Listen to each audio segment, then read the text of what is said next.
hands around, so let's see if we can make that happen. Okay, so this way I can sort of see everybody. So what I figured is maybe I'll talk for 5-10 minutes and then we'll do a Q&A. And just those of you who don't know me, which is most of you, I teach at UC Hastings. A lot of my work has to do with the California Correctional Crisis and with a variety of correctional and prison issues in California. I'm working on a book about the impact of the financial crisis on the American correctional landscape. And part of what I do is I look at reform developments and at the way that a variety of states, and California is one of them, are scaling back a lot of the punitive policies that we've been doing for 40 years, not so much because people have changed their ideology about them, but because we can't afford them anymore. And that's what the book is about.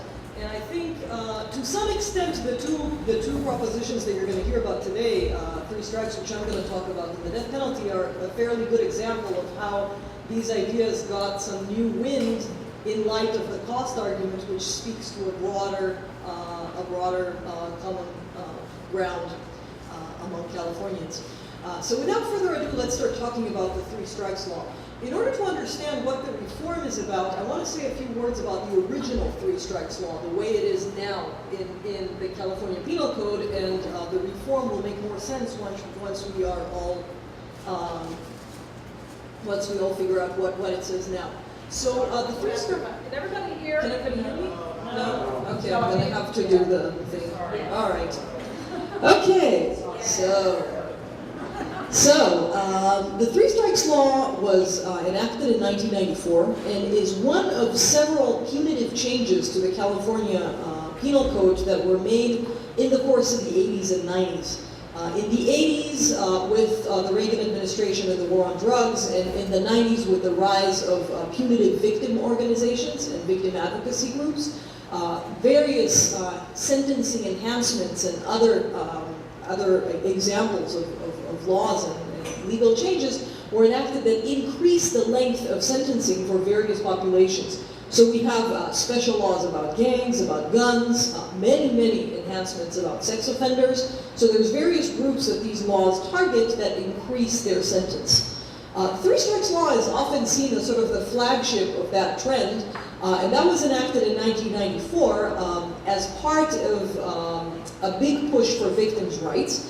And it was spearheaded by a group that all Californians are very well familiar with, the CCPOA, the California Prison Guard Union, which is a very powerful political actor in California.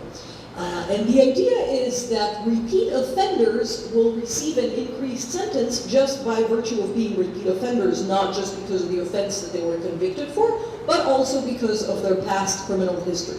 So how is this supposed to work? The idea is that if you have a prior serious or violent criminal offense, and we'll talk in a minute about what serious and violent means, if you offend again, that means you already have a strike, and now you're a second striker, which means your sentence is enhanced. This is something a lot of people don't know about 3 strikes, that second strikers also get sentencing enhancements.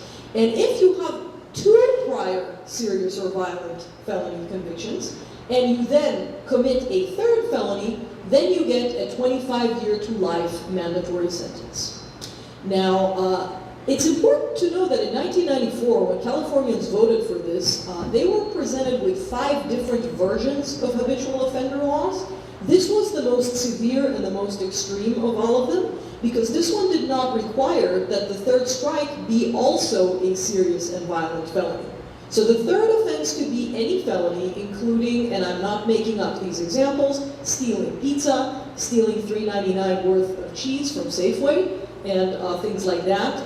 Non-personal, I would say simple possession of drugs without intent to sell. And anything like that that is a felony would become de facto the 3rd strike and would send somebody to 25 to life. And a lot of people have been wondering, well, are these the people who are filling our prisons? Is that why California prisons are so crowded? The answer is pretty complicated. The answer is yes, but not in the way that people usually think. The population of 3 strikers in California prisons is approximately 8,000 people, which is not a lot in a system of 170,000 people, but There are a lot of people serving short prison sentences in California who only pled guilty to an offense because they didn't want the offense to count as a third strike if they were convicted. So this actually sent a very, very large portion of people for short prison sentences, thus inflating the prison population. Also, the folks who are in prison for 25 years to life may not be a lot of people, but they are old because they've been in prison for a long time, and they are sick because they didn't eat organic food and work out before they went to prison. That is why, despite the fact that that's not a numerous population, it's a very expensive population. So that's another thing to keep in mind. Okay, so what is changing now? The new initiative that is going to be on the 2012 ballot is an initiative to reform the three strikes law, not erase it completely, not make it go away, and as I'm about to explain, this is reading, and I've read the full text several times now pretty carefully. This is not a super, progressive, woo-woo, lefty proposition. It's a political compromise. It does not scale back the whole operation, but it does scale back some aspects of it in a way that might make more sense for many centrist California voters and many progressive California voters, and would probably not hurt very deeply folks who are conservative and who thought this was a good idea, but thought that this might be a little bit extreme.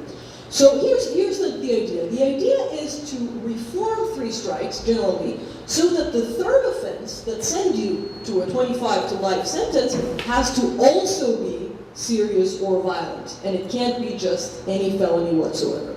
Basically, should this initiative pass, third strikers will come in two varieties. Let's call them, for the purpose of discussion, minor third strikers and major third strikers. Minor third strikers are folks who have two prior serious or violent offenses and a third non-serious or non-violent offense. Those folks will not get 25 years to life. They will only get their sentence doubled. So you see, it doesn't totally go away. You still get double the sentence. That could still be several years in prison, but it's not 25 years to life for stealing cheese or stealing pizza. Major third strikers, that is, folks whose third offense is serious or violent, will still receive 25 years to life. Now here's another important concession to pay attention to.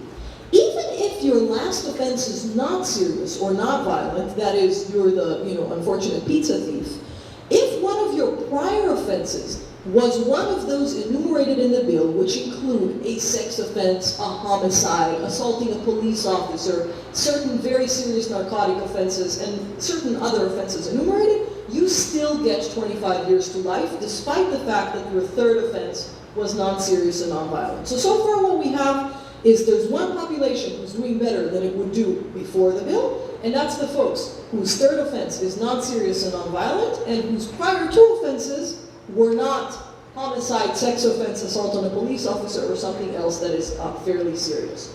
Also important to know, second striker's fate does not change. If it's only your second strike, you still get the 5-year enhancement, the same way that things worked before the reform bill. Now you might ask yourself, well, what happens with all these 8,000 people who are now in California prisons, who are sentenced under the old law and now the law changes? Isn't that unfair? That's why the new bill provides for a resentencing possibility. So the folks who fall into that category that I described to you, folks whose third strike was non-serious and non-violent and didn't do super serious things for their two first strikes, will be able to petition the court for resentencing. But this option, of course, will only be open to those folks, and it will not be open to all the other folks whose legal fate doesn't change after this initiative. As with everything these days, this has a prominent financial angle. If you look at the initiative website, it promises immense budget savings, and it links to a report from the Legislative Analyst's Office. Here's the bottom line from the Legislative Analyst's Office. Basically, this would save something in the vicinity of the $100 million range for California prisons, because these folks are expensive folks and their medical care is very intense. For those of you who are not familiar with the medical system in California prisons, about a third of our correctional budget is spent on medical stuff, and we still have a very subpar healthcare system in prison. So that saves $100 million. Counties will be receiving more minor offenders, because you know now a lot of folks who used to be in prisons are now in county jails. Their expenses will increase, but they will only increase in the millions to tens of millions range, and even that will go down after a few years. So overall, we're talking about a pretty immense amount of saving.